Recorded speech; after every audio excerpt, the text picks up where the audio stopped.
Hello ইউটিউববাসী, welcome back to another brand new video. আশা করি সকলেই ভালো আছো, আর আমিও আলহামদুলিল্লাহ আল্লাহর রহমতে অনেক ভালো আছি। আজকের ভিডিওটি শুরু করার আগে বলে রাখতেছি, সময় নিয়ে পুরো ভিডিওটি দেখো। যাদের অনেক তাড়াহুড়ো আছে তারা পরে সময় নিয়ে পুরো ভিডিওটি দেখো। আজকের ভিডিওটি অনেক গুরুত্বপূর্ণ একটি ভিডিও, একটা সেকেন্ডও স্কিপ করো না। ইন্ট্রো দিয়ে ভিডিও দেখে তোমাদের মনোযোগ নষ্ট করবো না, সরাসরি মূল আলোচনায় চলে যাচ্ছি।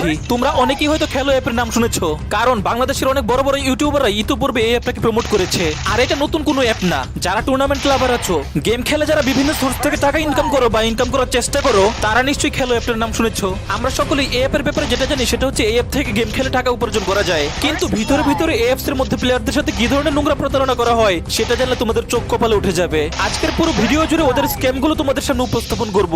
তার আগে এই অ্যাপস থেকে কোন সিস্টেমে টাকা উপার্জন করা যায় সেটা তোমাদেরকে বলি। প্রথমে অ্যাপসটা ইনস্টল করে একটা অ্যাকাউন্ট ক্রিয়েট করতে হয়। এই অ্যাপস থেকে নাকি 2-3টা উপায়ে টাকা উপার্জন করা যায়। অ্যাপস রেফার করে, ফ্রি ফায়ার গেম খেলে এবং লুডো খেলে। এই তিনটার মধ্যে রেফার করে যে টাকাটা পাওয়া যায় সেটা উইথড্র করা যায় না। ওই টাকাটা নাকি এন্ট্রি ফি হিসেবে দেওয়া যায়। প্রতিটা ম্যাচের এন্ট্রি ফি হলো 20 টাকা। একটা কিল করতে পারলে আগে নাকি 5 টাকা দেওয়া হতো, আর এখন দেওয়া হয় প্রতি কিলে 10 টাকা। বুইয়া করতে পারলে আরো বেশি টাকা পাওয়া যায়। এখন এই কথাগুলো শোনার পর অনেকের কাছে অ্যাপসটা ভালোই মনে হতে পারে, কিন্তু না বাজান, যা দেখছো তা কিন্তু তা না। যা দেখছো তা না, সব দেখা জানা না।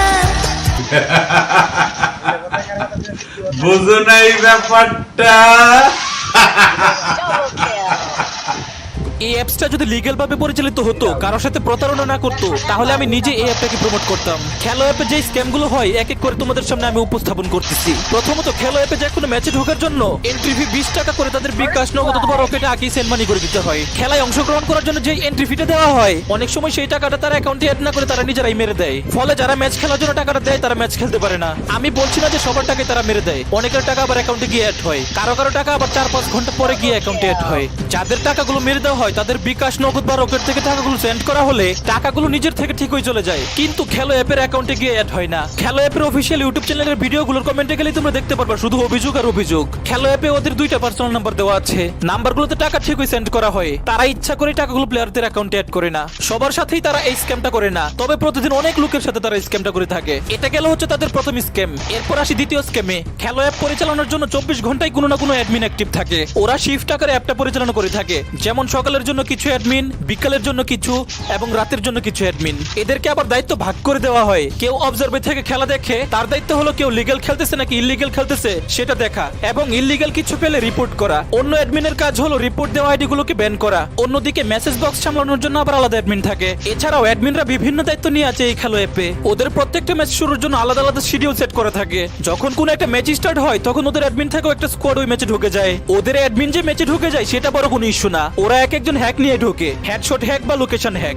এইসব হ্যাক নিয়ে তারা ঢুকে এবং তারা নিজেরাই 15-20টা কিল করে বুইয়ে নিয়ে নেয়। এরপর এটা নিয়ে যদি কেউ কোনো অভিযোগ করে তাহলে সেই মেসেজটা সিনই করা হয় না। অন্যদিকে যদি কোনো একটা প্লেয়ার একটু ভালো খেলে তাহলে তাদের নামে ভুয়া এলিগেশন লাগে, তাদের আইডি ব্যান করে দেওয়া হয়। বড় কোনো রিজন থাকতে হয় না। যদি বেশি হেডশট দেখে তাহলে হেডশট হ্যাকার, আর যদি বেশি হেডশট দেখতে না পায় তাহলে বলে লোকেশন হ্যাকার। এইসব বলে আইডিটা ব্যান করে দেওয়া হয়। আর এটা নিয়ে যদি কেউ কোনো আপিল করতে যায় তাহলে তাদের থেকে স্ক্রিন রেকর্ড চাওয়া হয়। যে স্ক্রিন রেকর্ড দেখাইতে পারে তার আইডিটা পুনরায় আনব্যান করে দেওয়া হয়, আর যে স্ক্রিন রেকর্ড দেখাইতে পারে না তার আইডি আর আনব্যান করা হয় না। এখন একটা প্লেয়ার যদি দিনে 10টা, 12টা, 15টা করে ম্যাচ খেলে তাহলে কি প্রত্যেকটা ম্যাচে তার দ্বারা স্ক্রিন রেকর্ড করা সম্ভব? সে না হয় সর্বোচ্চ 2-3টা ম্যাচ স্ক্রিন রেকর্ড করতে পারে। 10টা, 15টা ম্যাচ কি তার দ্বারা স্ক্রিন রেকর্ড করা সম্ভব? কারো ফোনের র্যাম রোম কম থাকে, তারা কিভাবে প্রত্যেকটা ম্যাচ স্ক্রিন রেকর্ড করবে? তাদেরকে আবার স্ক্রিনশট দেখাইলে হয় না, তাদেরকে স্ক্রিন রেকর্ডই দেখাইতে হয়। এভাবেই তারা নিজেরা হ্যাক ইউজ করে এবং ভালো প্লেয়ারগুলোকে ব্যান করে দ্বিতীয় স্ক্যামটা করে থাকে। এরপরে 3 নম্বরে যে স্ক্যামটার কথা বলবো সেটা আগের 2টা স্ক্যাম থেকে অনেক বেশি জঘন্য লেভেলের স্ক্যাম। ওরা ভালো প্লেয়ারগুলোর আইডি ভুয়া এলিগেশন লাগিয়ে ব্যান করে দেয়। ব্যান হওয়া প্লেয়ারের অ্যাকাউন্টে যদি কোনো টাকা থেকে থাকে